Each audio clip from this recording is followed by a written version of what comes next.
So for those of you who I haven't not yet met, my name is Johnny Hernandez. I'm joining you from Senior Planet San Antonio, as you see right up there. So it's wonderful to be here and wonderful to have all of you from all over the country joining us today. So I'm going to share my screen and show you what we're going to be talking about, as you may already know, and using the Airbnb app. So like Jay mentioned earlier, you can definitely incorporate technology into your travel plans, and the Airbnb app, as well as several other platforms that are very similar, like we have vrbo.com, booking.com. They're give us ways to book sort of like alternative vacation stays and create a much more memorable vacation stay than just staying in a hotel.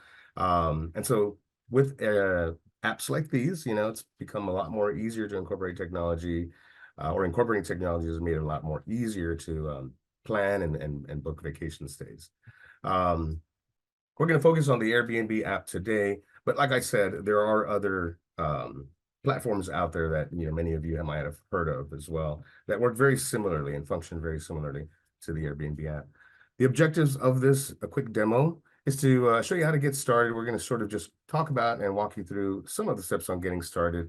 I'm going to share my Airbnb app, my phone screen, and share the Airbnb app live with you to go through some of the different features when it comes to entering trip details, viewing home details, some of the things that you ought to do before you book a vacation stay.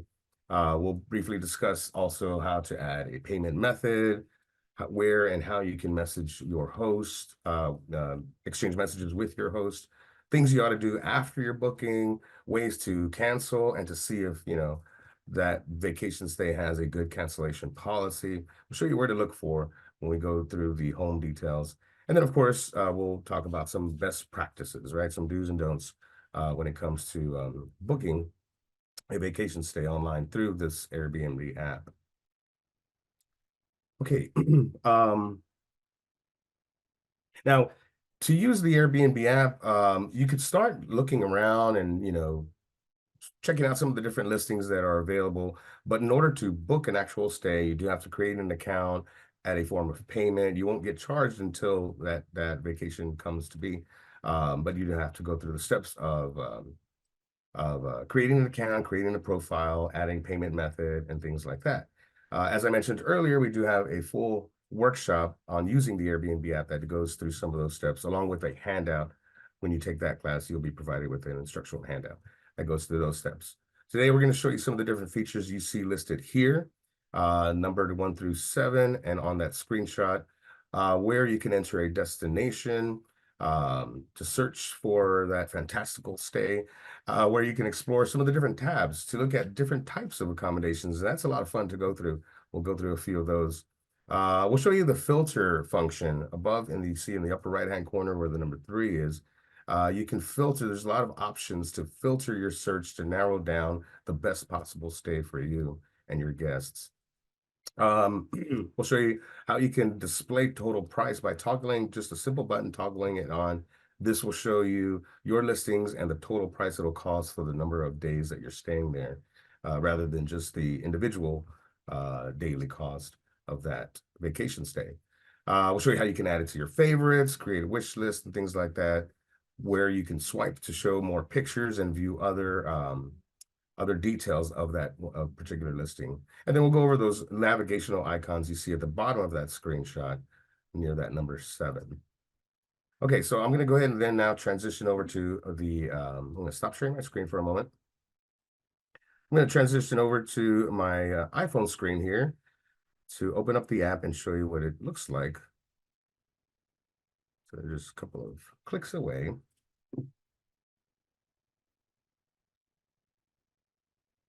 Okay, here we are. Okay, so the Airbnb app there, you see it in the bottom row of apps. It's sort of like a white and fuchsia looking logo.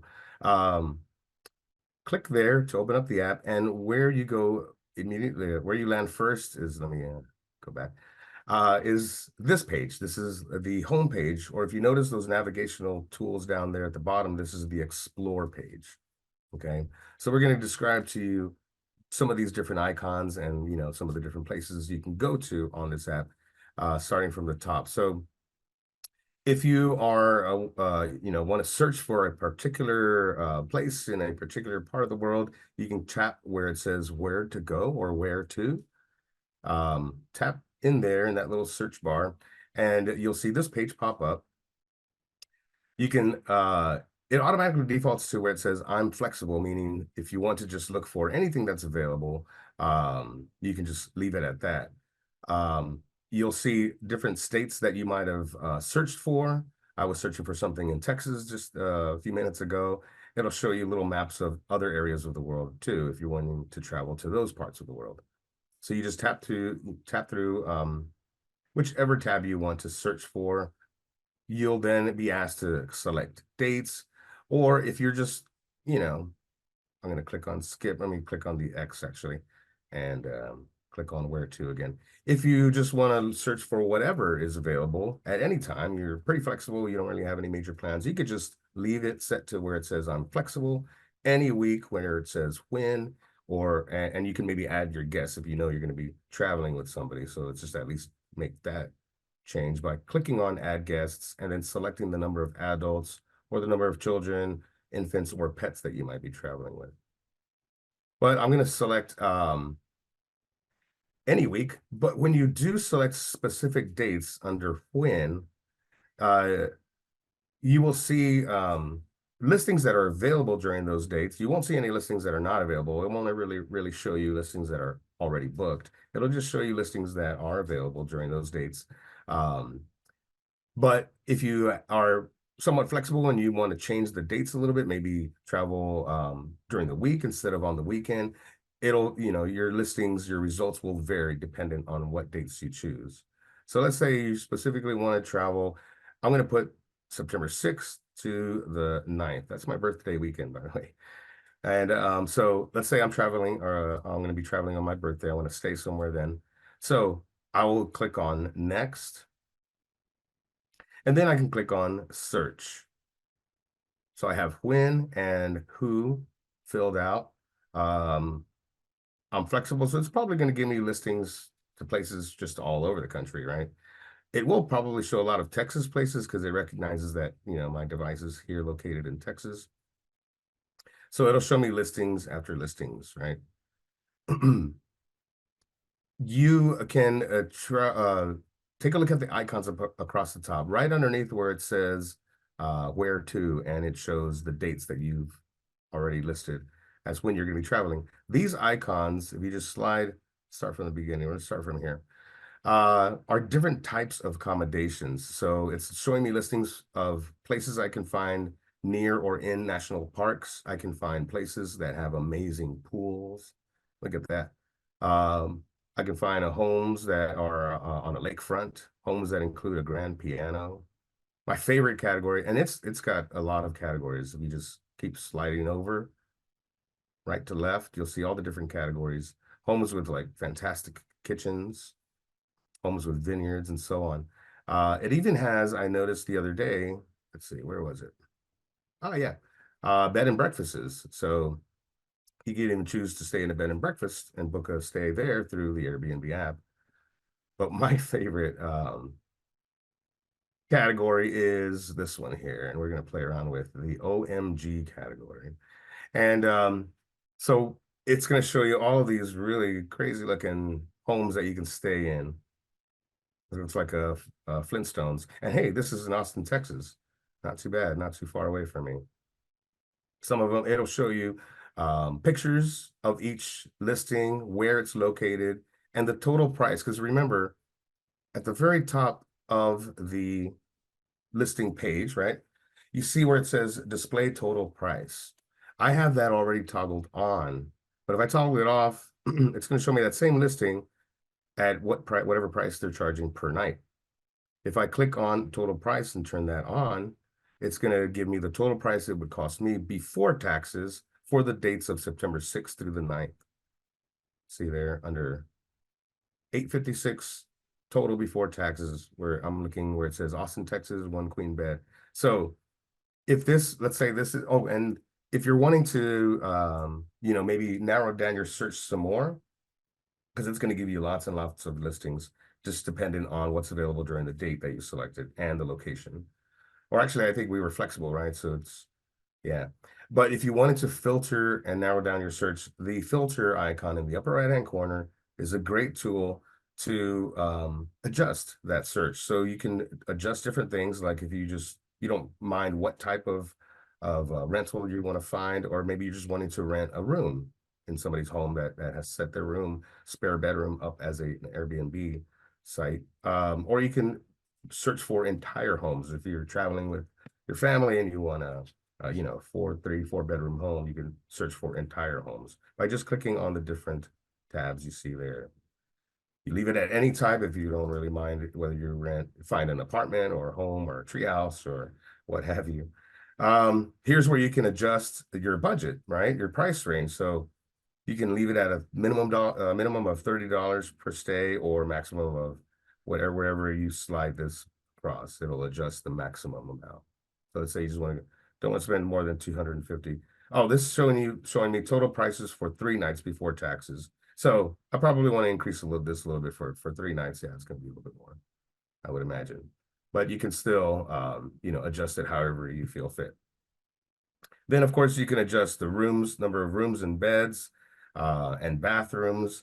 And then they have a long list of amenities that you can check off if you want your listing to include that. And you'll notice anytime you check off an amenity, it changes down below in the bottom right-hand corner where it says show 170 places. That changes. So if I want a home or a rental with Wi-Fi, a kitchen, and maybe air conditioning, I'm going to tap those 3, and now I got 87 places that include all that stuff.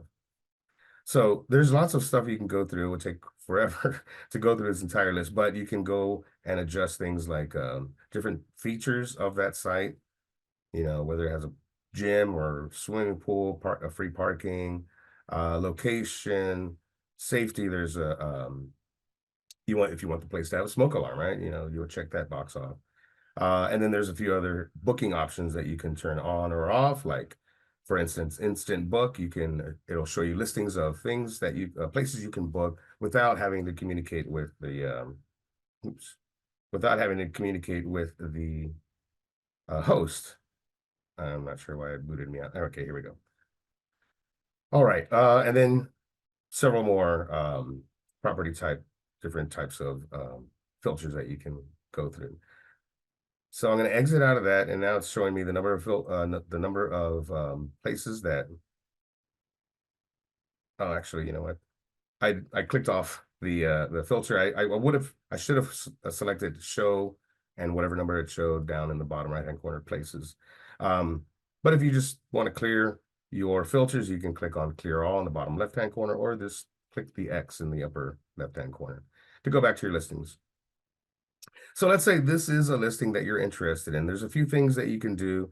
You can swipe through the pictures. I see that it has several pictures available. I can tap on the picture itself to open up the page that shows me all of the home details. And I see it's got about 29 pictures. If I tap on the image, it opens to sort of a gallery view of the pictures. I can tap on each individual picture and then swipe left to view each individual picture on one screen. Some of these pictures have captions, so that's very helpful. And I like the fact that it has 29 pictures to view. You want to, of course, rent something that you can really see and get a good feel of before booking it.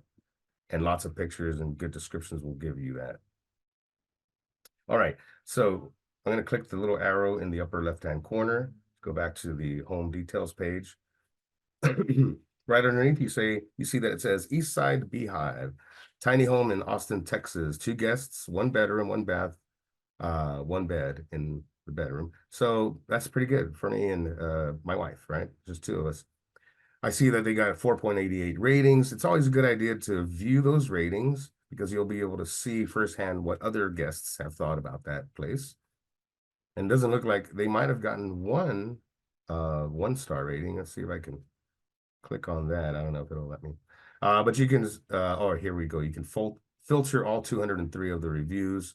It's always a good idea to read the good reviews and the bad reviews before you book a stay, because you want to see what somebody else might have thought, right? Whether good or bad. So you can select most recent, highest rated, or lowest rated. Okay. And then click save and it'll start with the 1 stars and then go from there. So I got a couple of one or at least one star, a couple of 3 stars, and then some more 4, and probably mostly what they received are 5-star reviews. So it's not too bad. One person didn't like it, or at least one person who left a review. Okay, so check out all the reviews, good and bad. You see here where it says this is a rare find. Kurthy's place is usually fully booked. Again, depending on those dates. Now, if you were to pick another date bracket of dates that you want to travel, you might not see this listing. It might not be available. You might see other listings that are or are not available depending on the dates that you choose. If you want to learn about the host, you can click on where it says hosted by Kurthy. I see that she or he's been hosting 10 years hosting. I'm going to click on their little profile picture. And here is the host. So you can, again, read some of the reviews, learn a little bit about the host by clicking on more. It says here, I'm an Austin, Brooklyn filmmaker and television producer who can be found biking to the farmer's market or heading to live music. Sounds like me. I love eating great food and having dinner parties with friends. I'm lucky enough to have been in Austin for college in the early 90s and try to preserve a little bit of that quieter Austin charm at the Beehive. So here are some more reviews. We see that the host has confirmed all of this information. They've confirmed their identity. They've confirmed their email address and phone number. And you can learn about identity verification if you want to see what it is that, has to be done. I will say, since I'm talking about identity verification, not only hosts have to, confirm their identity through the Airbnb app, but guests do too. And as I mentioned earlier, I'm going to exit out of these windows. I'll show you in a little bit where you can go to confirm your identity. It involves, creating a profile and adding a picture of your government issued ID. That is required to book any stay. Okay. So a few other bits of information that we can see about this particular stay.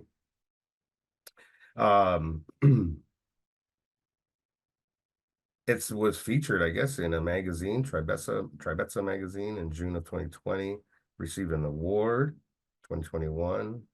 So you can read a little bit more about the site itself.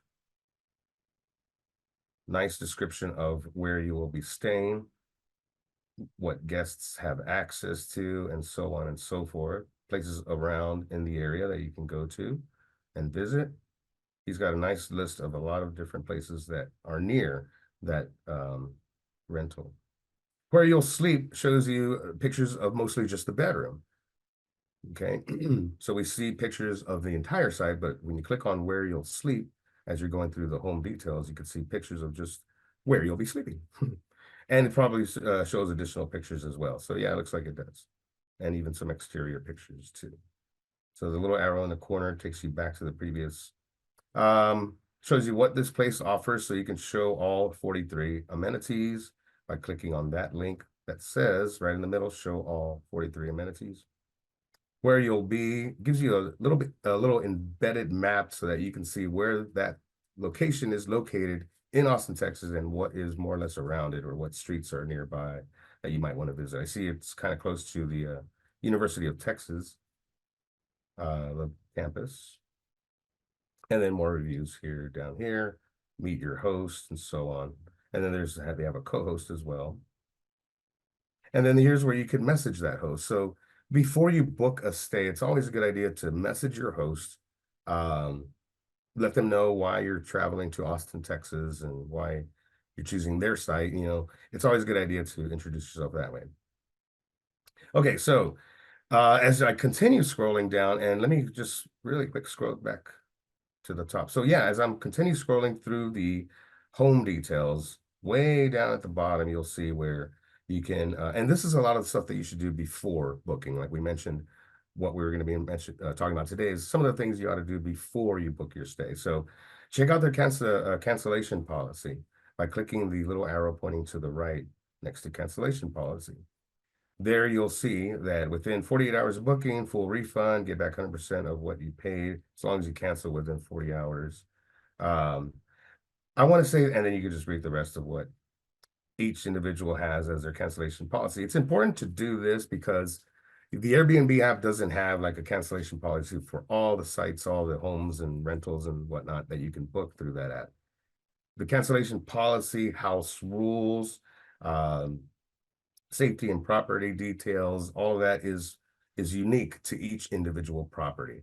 So every host has their own policy for cancellation. Some offer free cancellation, some don't offer any free cancellation at all, and you might have to. Some need a non-refundable deposit. So it's important to read the cancellation policy on every site that you're thinking about booking before actually booking it, because you might find another Airbnb right down the street on that same or in that same neighborhood in Austin, Texas, that has a better cancellation policy. You never know. There's, I know in my neighborhood, I have spotted at least 3 or 4 different within like a 2 block radius, like 2 or 3 different Airbnb homes and lofts. Um, so yeah, more than likely, be able to shop around for the best cancellation policy, and then maybe even change your availability. If that needs to be done, you can do all that here by clicking that arrow as well. Okay, now if you want to reserve this room and you're ready to reserve this, there's even a link to report this listing. So Airbnb tries to make it as safe as possible for all its users. And so there's a very clear reporting feature that you can report a host or, another guest or what have you. By clicking on reserve, it's going to give you all of the details of your planned trip. You can add travel insurance by checking that box off and learning more by clicking on what's covered. Okay. Then here you can choose how to pay, whether you want to pay now, the amount that is owed, pay part now, part later. You can select that option and read the details by clicking more info. Pay monthly with, I guess, a service they use called Klarna. But one thing I want to say about paying for and communicating with your hosts and paying for your stay is that it should always all be done through the Airbnb app. If you were to, receive a message saying, oh, let's use Cash App, send me your payment through Cash App so I can, receive your payment and blah, blah, blah. Yeah. That's usually a red flag that it might be a scam. Most hosts, as you see, are vetted. You'll see some hosts that are labeled as super hosts. And that means that Airbnb, depending on the types of the number of years they've been an Airbnb host, the ratings that they've received for those number of years, they can get labeled and get that superhost badge, right? So they do go through a lot, but you might come across some scams. And one thing to look out for is when your host is trying to communicate with you through a different platform or trying to get payment from you through a different platform. Always communicate and pay through the Airbnb app only. So a few things you see here is the amount for 3 nights, taxes, and the total. And you can click on price breakdown to see what other fees are involved. And here I see an Airbnb service fee. You'll always see an Airbnb service fee. That fee kind of varies depending on a lot of things, really, the home itself that you're renting, the number of stays and what have you. And then of course the taxes and the total. Click the X to close that price breakdown pop-up. And then here's where you can select whether you want to pay through PayPal or credit card or debit card and enter your information. Again, here's where you can message with your host, okay? Cancellation policy, ground rules, and then the request to book. Now, I'm not going to go any further because I don't have a form of payment added to this demo or to this account that we have. And one last thing that I wanted to share with everybody is the icons you see in the bottom, or a couple of things I want to share with you. The icons you see at the bottom, right now, we've tapped on the explore icon, and that's why you see it highlighted in red. Going back to the icons across the top where you can select the different types of accommodations, you might notice that it first goes to icons. We're not going to talk too much about icons, but this is where you can book an experience. Like, for instance, you can train at the X Mansion. And so it's like an event that you can sign up and pay to attend, or sleep over at Polly Pocket's compact house. So these are just so you know, those are like more like live events that you can attend. Um, the wish list icon there shows you any sites that you've visited on the app will automatically put it into this recently viewed folder. And this will show you all the recently viewed vacation stays that you've been exploring. Looks like I viewed the Polly Pocket Compact House. That was very interesting there. And then you can create wish lists too. You can tap, or let's say you really like this one here. You can give it a like or sort of save it to wish list by clicking on that little heart icon. So let's say you want to stay at this little cabin. You just click the heart icon and it'll ask you, okay, which wish list do you want it to add it to? Or if you don't have any wish lists already, it'll ask you to create a wish list, which you can do by just clicking create wish list. And I see that home, that little cabin was in Fredericksburg, Texas, under vineyards. So it gives you a name for your folder. You can edit that name if you want um, by adding words or replacing the text that's in there, and then click on create. And now that when you click on wish lists, that wish list has been created with that one site that you've saved so far by clicking that little heart. You can unclick it if you just want to remove it from your wish list. Unclick that heart, go back, and then your Vineyards 2024 wish list folder is now just empty. The trips icon will show you any trips that you've already booked. Here's where you'll find that list of bookings.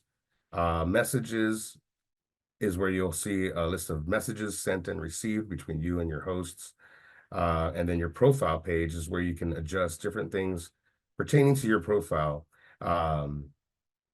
You can click on show profile and see some of the information that you've already confirmed, and it'll give you options to confirm other information like identity verification. I believe it is required to create a profile and get that identity badge so that your hosts know that you are a real person booking from them. So you would click on create profile and follow the steps to add all that information, including uploading your picture of your ID for that identity verification. And then just click on done once you're done with all of that. There's other areas of your profile by clicking on the profile icon that you can go to and explore and make changes and adjustments under settings, everything listed there that you see. You can even list your own home or your own room or apartment and be a host to others by clicking there and following the steps required.